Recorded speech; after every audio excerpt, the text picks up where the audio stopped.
Good morning मामा लोग, कैसे हो सब लोग। फिर से स्वागत करता हूँ मिनी ब्लॉग में। वैसे अभी जा रहा हूँ ऑफिस अपना।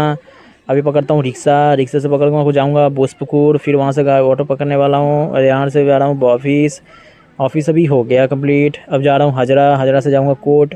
चलिए हाजरा का दिखाता हूँ सीन वगैरह। और देखिए हाजरा क्रॉसिंग गाइस, 4 बजे का टाइम है। कितना गजब लग रहा है देखने में, वाह। अब चलते हैं बैंक्शल कोर्ट। बैंक्शल कोर्ट के रास्ते में जो दिख रहा है आप लोगों को दिखा देता हूँ। पुलिस कोर्ट साइड में ही है, वहाँ से गुजर रहा था तो सोचा आप लोगों को ब्लॉग यहाँ का भी दिखा दूँ सीन वगैरह। और इससे अच्छा सीन आगे में होने वाला है। ये देखिए गाइस क्या गजब दिख रहा है सामने में, स्काई वगैरह, वाह। अब लग रहा है बारिश अब कभी अभी आ सकता है। अब देखिए ईडन गार्डन मामा लोग, आप लोग अच्छे से पता है कि आईपीएल यहीं पे होता है। मेरा तो फेवरेट टीम मुंबई इंडियंस है गाइस। आप लोग बताइए कमेंट करके क्या आप लोग का कौन सा टीम फेवरेट है। अब मैं पहुंच गया बैंक्शल कोर्ट गाइस, गेट नंबर 1। अब यहाँ पे कुछ काम है, मैं वो काम कर लेता हूँ।